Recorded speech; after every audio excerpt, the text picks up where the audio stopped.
In accordance with our instructions, we continued toward the planet which its inhabitants call the Earth, in order to study their mode of life.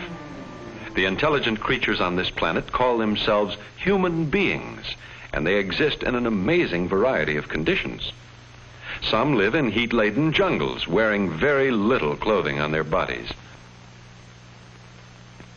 We found others who cover their bodies with great gaudiness, even though the heat may be just as great. Some shovel food into their mouths with tiny silver utensils.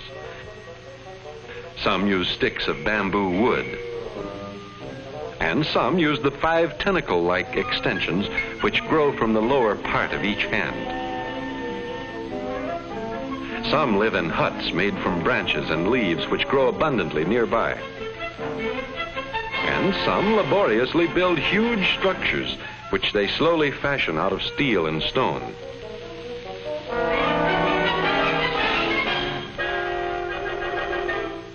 And yet, in spite of these great differences, we found that all these human beings share many things in common.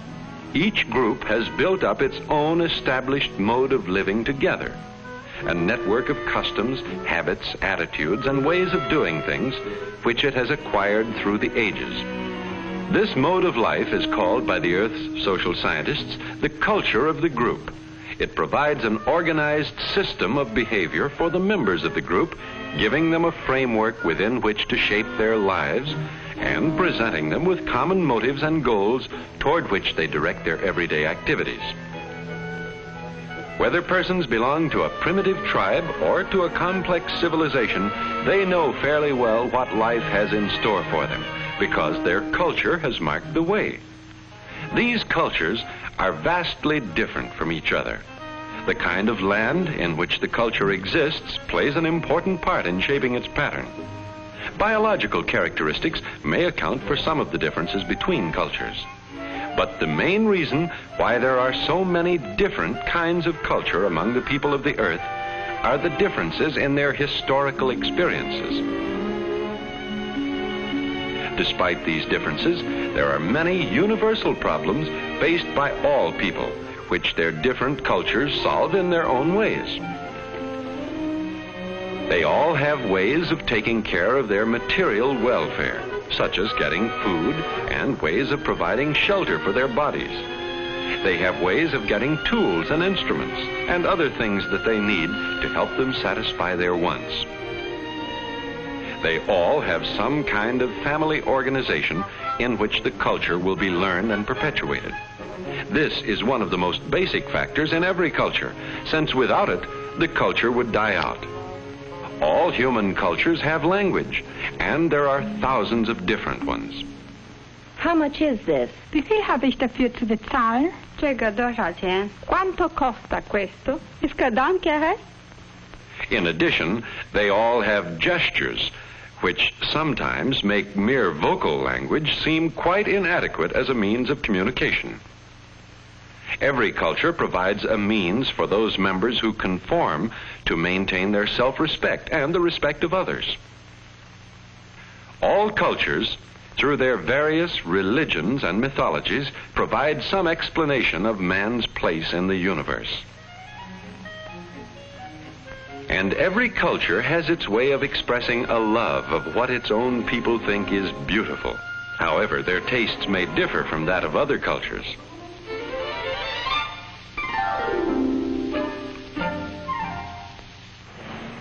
Every culture has a strong code of what is right and wrong in conduct, which often helps to keep things running smoothly.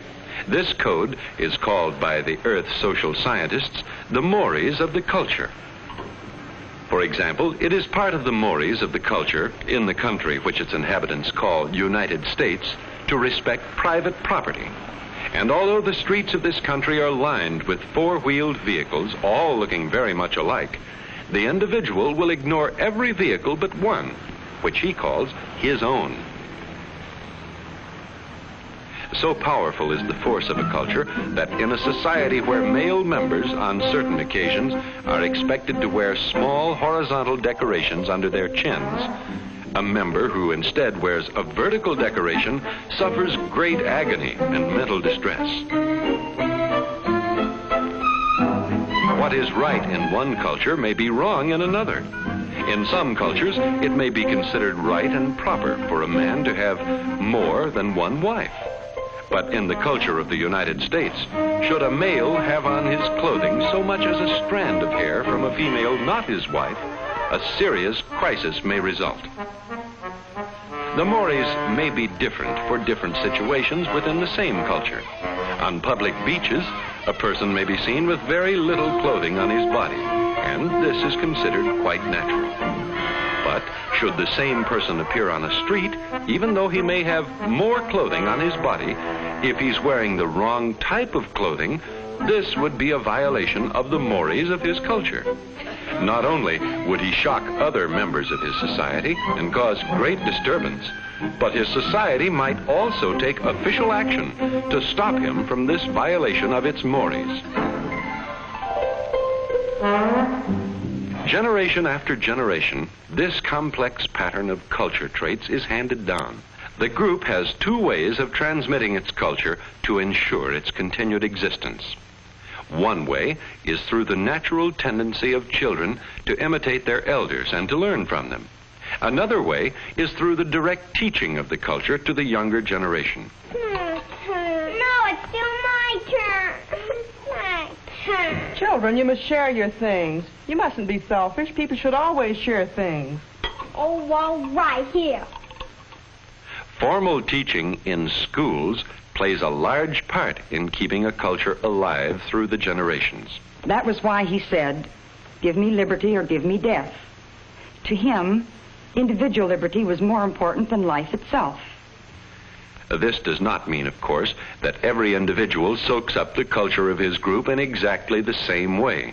The individual accepts or rejects specific culture traits, depending on many things. For example, his own personality and the environment from which he comes are extremely important factors in determining what he accepts and rejects. But there are only certain culture traits on which there can be a choice of acceptance or rejection. For example, the woman who works at a career has chosen to ignore the culture trait that considers the woman's place is in the home. She can do this without serious repercussions. But the same culture requires that women must be married to have children, and this culture trait is too strong for her to attempt to violate. She has no choice but to conform or be subject to great criticism. A culture which permits a certain amount of flexibility makes for a more individualistic people.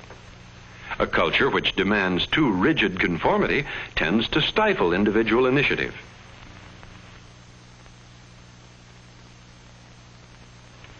Thus, the individual himself is shaped by his culture, just as he helps to shape it. Because of this constant interplay between the individual and his culture, every culture on the planet Earth is always changing, sometimes rapidly and sometimes very slowly.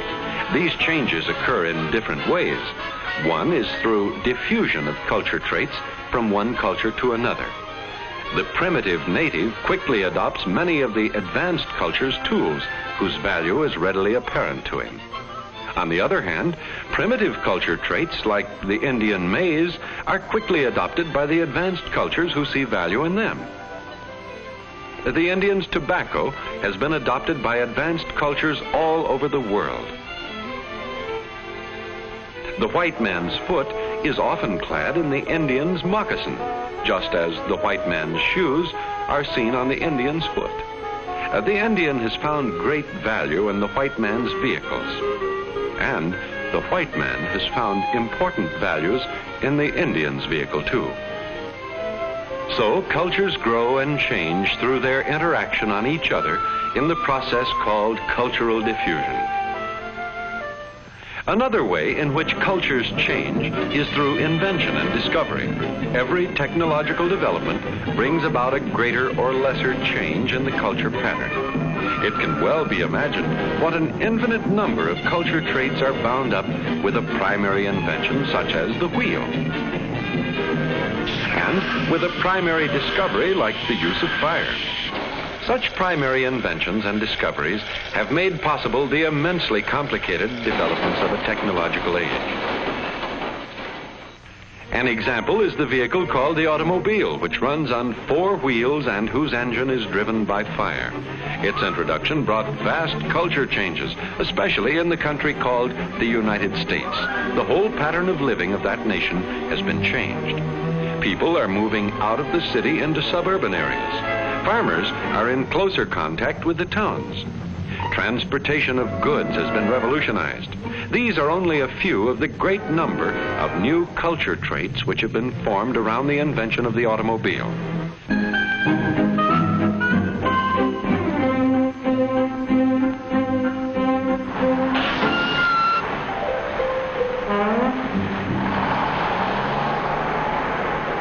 But the inhabitants of planet Earth do not always welcome culture changes. There is often a resistance to anything different from the habits of the past. Julie, when I was a girl, we wouldn't have been caught dead with no more clothes on than that. My stars, what are our young people coming to these days? Oh, Granny, everybody dresses like this. Well, I don't approve of it. Material culture traits like clothing change faster than non-material culture traits. The youth still feels he should walk on the street side of his companion, even though the material reasons, such as muddy streets, no longer exist.